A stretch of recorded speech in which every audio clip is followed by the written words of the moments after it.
Kristen tahu malu. Karena ada banyak orang Kristen yang tidak tahu malu.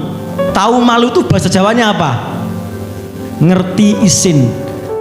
Okeh wong Kristen sing ra duwe isin.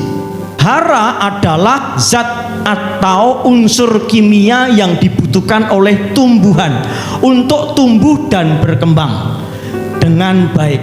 Nah, unsur hara itu nutrisi yang membuat pohon itu tumbuh dan berkembang baik. Hara ini diserap oleh akar dari dalam tanah dalam bentuk larutan dan fungsinya sangat penting bagi proses seperti fotosintesis, pertumbuhan batang, daun, pembentukan bunga dan buah, serta ketahanan terhadap penyakit. Jadi di dalam tanah itu ada namanya unsur hara. Itulah yang membuat tumbuhan hidup. Tuhan yang menanam pohon itu, betul ya? Tuhan yang menanam pohon itu. Tuhan menghendaki pohon itu bertumbuh dan berbuah. Itulah sebabnya Tuhan memberikan unsur hara, yang nutrisi tadi yang membuat perkembangan pertumbuhan pohon tadi. Kira-kira kalau pohon itu punya perasaan, wes dikai unsur hara, wes dikai nutrisi, wes dikai sak barang kalir, terus pohon itu nggak bertumbuh. Nek pohon itu punya perasaan, kira-kira perasaannya gimana? Pekewoh ya, malu ya. Samanya dengan kita. Kita harus tahu malu, Bapak Ibu. Kita harus tahu malu. Kita harus pekewoh. Bener enggak? Lu kenapa? Dasarnya apa, Pak? Tahu malu seperti pohon yang sudah menerima berbagai nutrisi dari tanah tapi tidak berbuah, hanya numpang hidup. Demikian juga kita yang sudah menerima berbagai berkat dari Tuhan sehingga kita hidup sampai sekarang. Seharusnya kita malu kalau kita hidup tapi tidak berbuah. Sudah banyak investasi berkat Tuhan yang kita terima, sudah banyak mujizat yang kita terima, kebaikan Tuhan yang kita terima. Bener enggak? Bapak Ibu ngakui enggak kalau engkau itu diberkahi Tuhan? Kalau engkau sakit disembuhkan Tuhan, lemah dikuatkan Tuhan, krisis ekonomi Tuhan memberkatimu, diakui enggak? Artinya Bapak Ibu sudah menerima unsur hara yang begitu banyak. Artinya ada banyak nutrisi yang Bapak Ibu terima.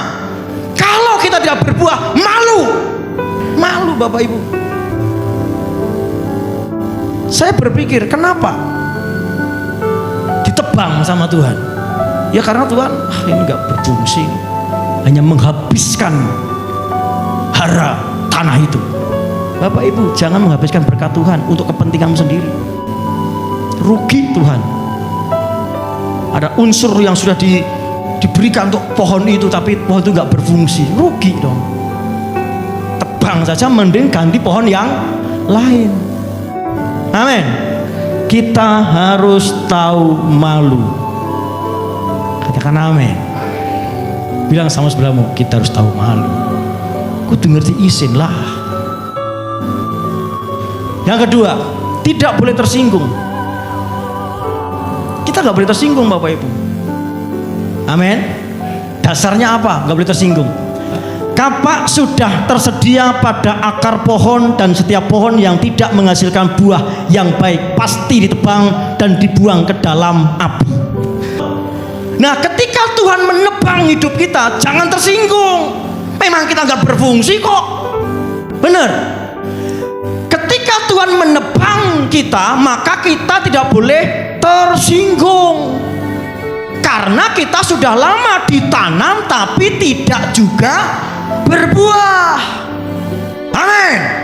Jadi Kristen suwe no perubahane, nggak ada undang-undangane, malu dong. Nah, jangan tersinggung ketika Tuhan menebang kita. Amin. Jangan tersinggung. Karena memang Tuhan merasa rugi dengan investasi yang selama ini Tuhan berikan. Tuhan berikan nafas kepada kita, Tuhan berikan kehidupan kepada kita, Tuhan berikan mujizatnya kepada kita, Tuhan berikan kemenangannya kepada kita, Tuhan berikan banyak hal kepada kita. Sementara kita tidak bertumbuh, tidak berbuah, rugi dong Tuhan. Tebang saja dan kasih pohon yang lain, kan begitu. Kalau Bapak Ibu punya pohon yang bertahun-tahun tidak bertumbuh, bahkan itu ngerecoki, ditebang enggak? Ganti yang lain. Itulah logika ilahi yang saya terima. Ketika pohon ini bertahun-tahun tidak tumbuh, tidak berbuah, ya yang merasa punya pohon, rugi, wis dikai pupuk, wis dikai air, berbagai macam usaha, sudah banyak yang dikorbankan, nggak bertumbuh, nggak berbuah, rugi dong aku. Tebang aja, ganti yang lain. Jangan tersinggung ketika Tuhan menebang hidupmu. Jangan tersinggung, karena kita nggak berfungsi, nggak berbuah. Bertahun-tahun kita Kristen nggak berbuah. Ayo kita berbuah. Amin. Mari kita bertumbuh. Jangan mudah tersinggung. Menebang itu ya banyak hal. Tuhan, saya sudah ke gereja, tapi kok ekonomi saya ditebang sama Tuhan, pelayanan saya ditebang sama Tuhan, pekerjaan keluarga saya ditebang sama Tuhan. Saya tersinggung dengan Tuhan karena saya sungguh-sungguh, tapi sepertinya Tuhan menebang saya. Mari kita koreksi. Bener gak kita ini sungguh-sungguh dalam Tuhan? Bener gak akar hidup kita tuh merambat ke sana, bertumbuh? Karena saya mendapati hanya orang bertumbuh luarnya doang, tapi akarnya nggak dalam. Pelayanan besar, tapi akarnya nggak dalam. Yang berikutnya, tidak boleh sakit hati. Amin. Tidak boleh sakit hati, Bapak Ibu. Dan janganlah mengira bahwa kamu dapat berkata dalam hatimu, Abraham adalah bapa kami, karena aku berkata kepadamu, Allah dapat menjadikan anak-anak bagi Abraham dari batu-batu ini. Ketika orang Farisi dan Saduki, atau artinya orang Israel, ini orang yang dimaksudkan Yesus ini, keturunan Abraham asli tapi tidak bertobat, maka Tuhan menjadikan batu-batu sebagai keturunannya. Jangan sakit hati ketika Tuhan membangkitkan orang di luar kita berbuah, sementara sebagai orang Kristen kita tidak berbuah. Ini kan orang Israel kan keturunan Abraham asli, anak-anak perjanjian, bener ya? Anak Allah itu bangsa Israel. Kita bukan anak Allah, Bapak Ibu. Kita adalah cangkokan, bener ya? Kita bukan anak Allah. Anak Allah itu Israel. Tetapi Tuhan berkata, janganlah engkau mengira bahwa kamu dapat berkata dalam hatimu, Abraham adalah bapak kami. Artinya kami anak Allah, kami keturunan Abraham. Jangan bilang begitu, karena aku berkata kepadamu, Allah dapat menjadikan anak-anak bagi Abraham dari batu-batu ini. Begini Bapak Ibu, karena Israel ini menolak Tuhan, tidak percaya Tuhan, maka perjanjian itu sekarang dicangkokkan. Dia apa Bapak Ibu? Cangkokkan. Nah, batu-batu itu adalah kita. Umat pilihan Tuhan, anak Allah itu siapa? Israel. Kok sekarang kita jadi anak Allah? Karena dicangkokkan oleh darah Kristus. Kita batu, betul ya? Tapi menjadi anak Allah karena darah Kristus. Allah tega menghilangkan anaknya sendiri dan mengambil batu untuk menjadi anaknya. Kenapa? Karena anaknya sendiri tidak bertobat, tidak berbuah. Jadi ini teguran yang keras buat orang Farisi dan bangsa Israel. Loh, kamu memang anak Abraham, tapi kalau kamu tidak bertobat, tidak berbuah, maka kapak sudah tersedia di akar pohon, betul, untuk menebang. Ketika Jika Tuhan membangkitkan orang di luar kita berbuah, orang di luar kita lebih maju, lebih berbuah, lebih berfungsi daripada kita, jangan sakit hati. Saya pakai logika Tuhan. Abraham punya anak, anaknya nggak bertobat, anaknya nggak berbuah. Sekarang anaknya ini diusir, ditebang. Tuhan mencari anak dari apa? Batu. Logika Tuhan ini tak pakai. Kalau memang jemaat lama diajari, dibimbing, diarahkan nggak bertumbuh-tumbuh, ya sudah, berhenti dulu. Saya membimbing yang lain, dan ada jemaat yang maju, ya itu saya tuntun. Untung saya nggak tebang.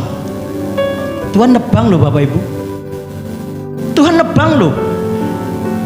Tuhan menebang dan dimasukkan ke api. Saya nggak nebang, saya nggak bakar. Lebih toleransi saya. Ada amin? Amin belum pulang.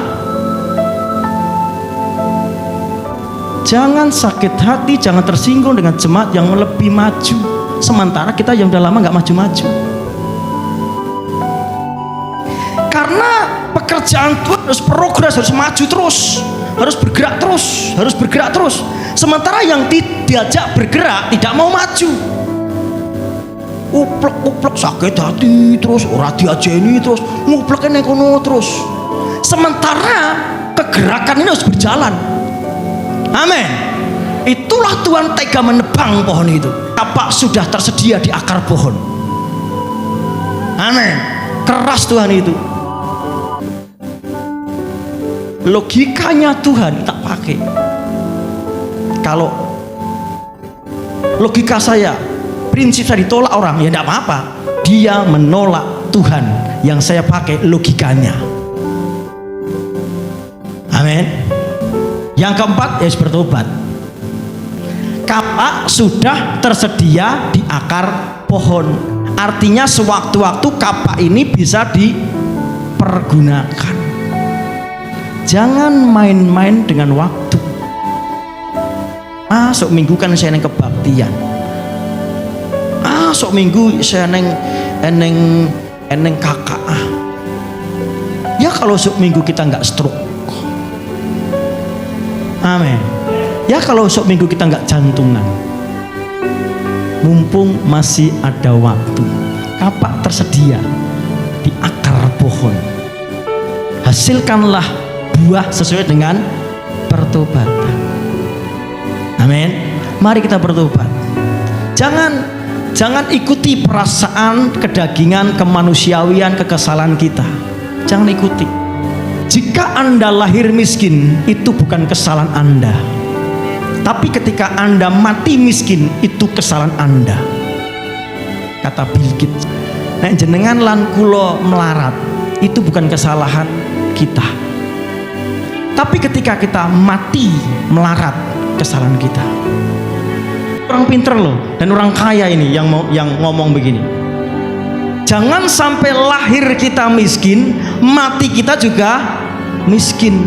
Kalau saya kaitkan dengan bertobat dan berbuah, lahir kita dosa, benar kan? Jangan sampai kita mati juga dalam keadaan dosa. Amin. Kita lahir belum berbuah, enggak apa-apa, wajar itu. Tapi jangan sampai kita sampai mati tidak berbuah. Amin. Jadi pastikan ada tenggang waktu dari lahir sampai mati, itu bisa mengubah hidup kita, mengubah latar belakang hidup kita yang dilahirkan dalam keadaan miskin, kurang, tidak bertobat, tidak berbuah dan sebagainya. Apa yang kita putuskan itu menentukan nilai waktu kita mati nanti. Betul ya? Ketika saya dilahirkan dalam keadaan yang tidak baik, tapi saya mengambil keputusan saya akan merubah hidup saya, maka akhir hidup saya, keputusan yang saya ambil itu memberi label, nilai, identitas kematian saya itu baik. Itulah sebabnya Alkitab berkata lebih baik di rumah duka daripada di rumah pesta. Karena Karena apa? Di sana itu introspeksi diri. Saya sudah siap belum menghadapi kematian? Saya waktu lahir sama mati sama enggak? Kita bisa milih mati dalam keadaan yang bagaimana. Betul ya? Keputusan kita menentukan. Lahir kita keterbatasan, ada banyak kekurangan, ada banyak masalah, pergumulan dan sebagainya. Enggak apa-apa itu. It's okay, enggak masalah. Tapi pastikan dalam perjalanan waktu dari lahir sampai mati ini, ada yang 60 tahun, 70 tahun, 50 tahun, ada yang 100 tahun.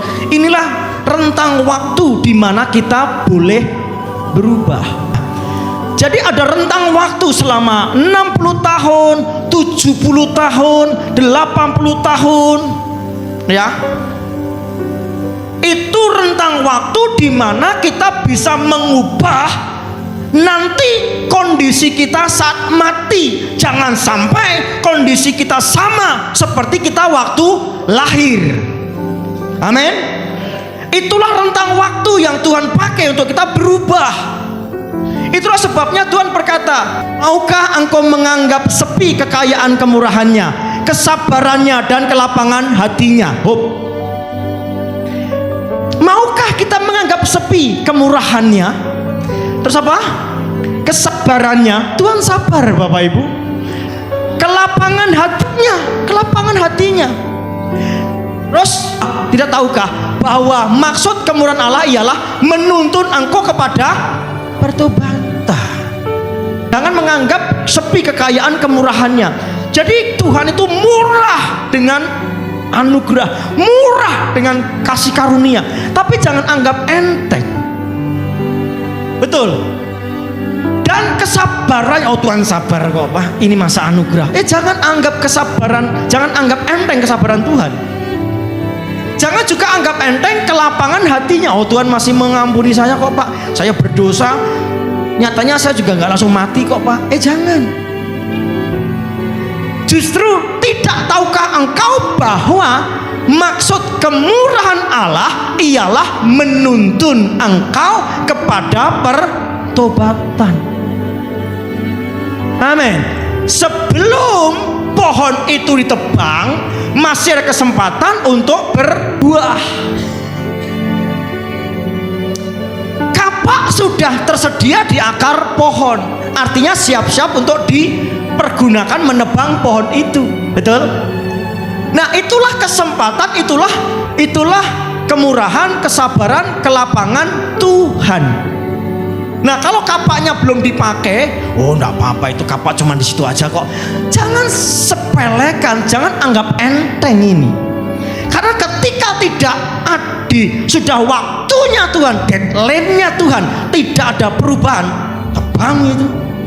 Itulah pentingnya kita bertobat. Itulah pentingnya kita berubah.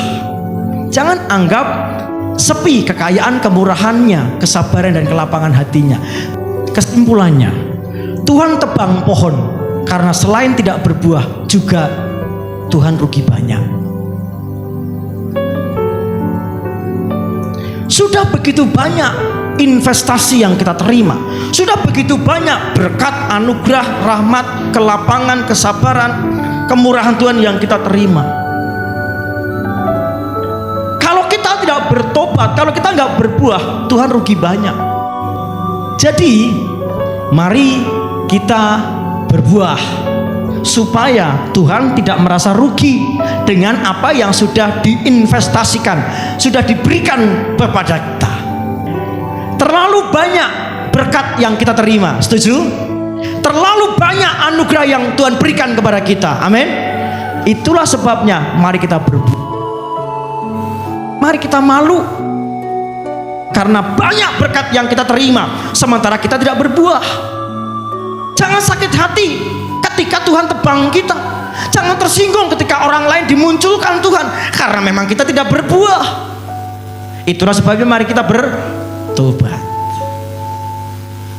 Amin.